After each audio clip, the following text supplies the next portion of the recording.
Until a geisha has assembled her own collection of kimono, or until she's been adopted as the daughter of an okiya, which is basically the same thing, she'll be in someone else's power all her life. Nita Sayuri. I'm seated. I've stopped being theirs. The name they've dropped upon me with water is finished using now, and they can put it with my childhood.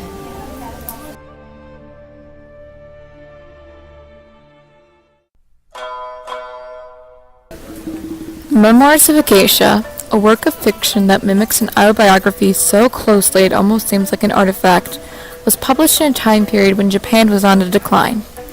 As it was published in Japan's lost decade, where the death rate began to exceed the birth rate and employment slowed to new depths, the memoirs harken back to another dark period in Japan's history, the Depression and World War II. The exploration of geisha culture against this ominous backdrop creates a juxtaposition of lifestyles of this intricate form of Japanese art while exploring the life of one Nita Sayuri. Arthur Golden, the book's author, studied Japanese history at an undergraduate and graduate level and later spent several years working in Tokyo.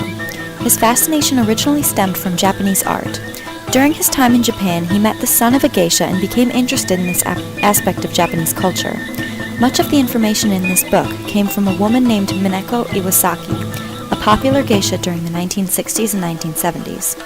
Golden mimics his position in the book an actual relationship to a real geisha with the character of Jacob Harhuis, a translator who transcribes Sayuri's tale. While only appearing in a translator's note, this perspective is used to make the novel seem more like a true artifact and not a piece of fiction.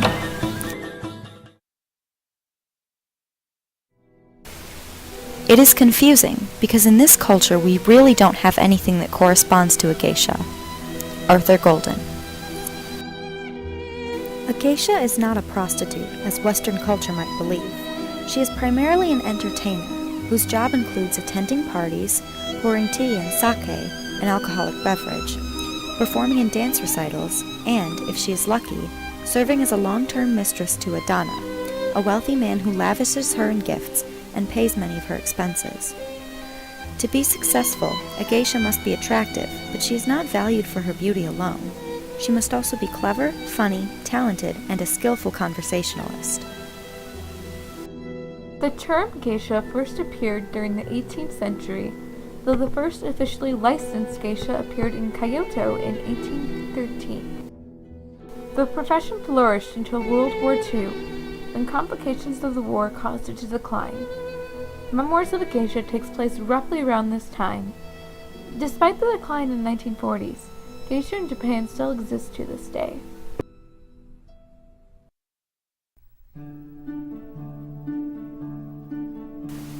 When Chiyo, a young girl from a fishing village, is 9 years old, she is taken from her home by a man named Mr. Tanaka and sold to an okiya, a household dedicated to geisha, in Gion.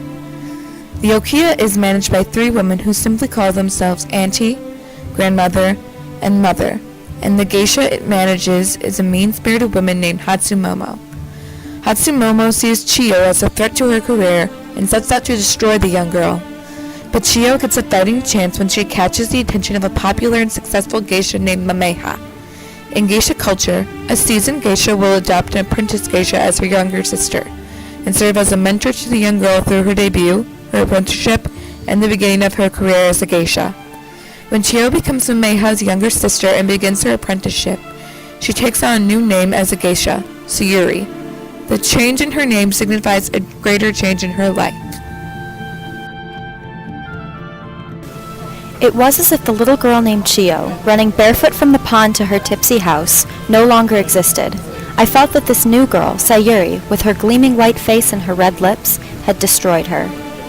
Nita Sayuri. An important part of a geisha's rise to success is the selling of her misuage, or her virginity. Mameha's plan to guarantee Sayuri's success is to create a bidding war over her misuage between 2 men, Nobu and a man Sayuri calls Dr. Crab. This is the dark side of geisha culture. Sayuri has no say in her first sexual encounter, even though it contributes greatly to her eventual success. Her miswatch sells for a record amount of money, which causes Mother to decide to adopt her, a crushing blow to Hatsumomo.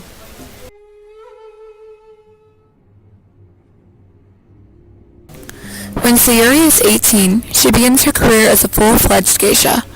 Not too long after, General Totori, a wealthy military official, becomes her dana, and Sayuri's rise to success takes off. At the same time, Hatsumomo's career begins to decline, and the Meiha sees this as a chance to destroy her once and for all. Eventually, she is driven out of the Okiya, leaving Sayuri free to pursue her career in peace.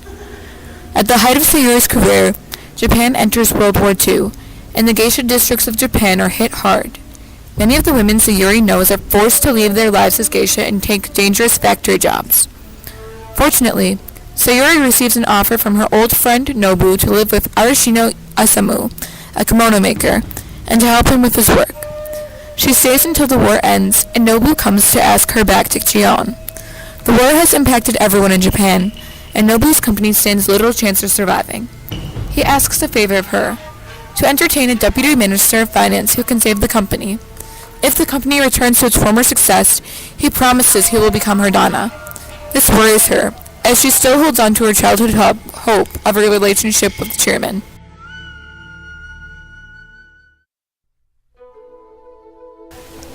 Destiny is an important aspect of Japanese culture, so every person has access to an almanac, a book of complex charts that can be used to make important decisions. Geisha are particularly superstitious and live their lives by this almanac, using their zodiac signs to obtain information about specific dates. This attitude that much in life is predetermined guides Sayuri through the choices she makes, the relationships she builds, and the course she hopes her life to follow. Nowadays, many people seem to believe their lives are entirely a matter of choice. But in my day, we viewed ourselves as pieces of clay that forever show the fingerprints of everyone who has touched them. Nita Sayuri. As the story progresses, Sayuri's destiny becomes intertwined with the destinies of two men. Nobu Toshikazu, president of Iwamura Electric, and Iwamura Ken, the company's founder, whom Sayuri refers to as the chairman. The first time the chairman enters into Sayuri's life is before her debut as a geisha, while her name is still Chiyo. She has been reduced to the role of a maid as a consequence of running away, and her view of her future is bleak. At this point, she will likely remain a maid for the remainder of her life, and she begins to realize that that is not what she wants. She's waiting for a sign that her future may change when the chairman appears, offering her comfort while she cries on the street. In this moment, he defies protocol, giving her kind words and a handkerchief, which she keeps with her for the rest of her life as a token of the moment that changed her life. If I were a geisha like the one named Izuko, I thought, a man like the chairman might spend time with me. Now I understood the thing I'd overlooked. The point wasn't to become a geisha, but to be one. I could see it now as a stepping stone to something else. Sakamoto Chiyo. Her dreams of the chairman motivate her through her career as a geisha and drive most of the choices she makes. Water flows from place to place quickly and always finds a crack to spill through. Wood, on the other hand, holds fast to the earth. Nita Sayuri. A common metaphor throughout the piece is that of wood and water. In Japanese culture, these two elements are used to represent personalities.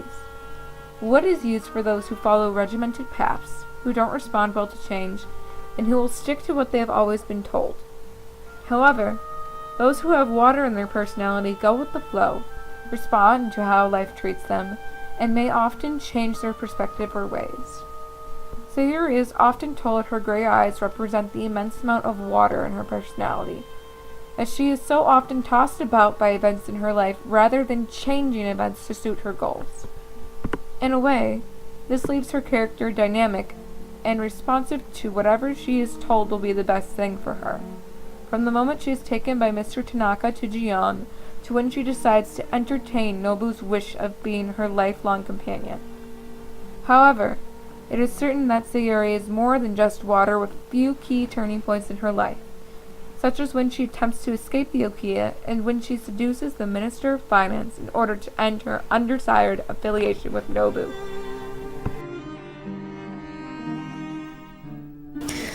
the book's publication, there grew concerns over accuracy and confidentiality. Mineko Iwasaki was hurt by the breaking of confidentiality in Golden's author's note, as confidentiality is key to a geisha's life. In turn, Iwasaki published her own memoir in order to clear up some scandalous misconceptions fictionalized in Sayeri's account, such as her mizuage and other more sexualized aspects of the work. This also resulted in a lawsuit for Golden, which appeared to cost him greatly. Regardless of the accuracy in this artificial artifact, Sayuri's memoirs represent key aspects of a Bildungsroman, a coming-of-age novel, while providing female empowerment and insight into Japanese culture and history.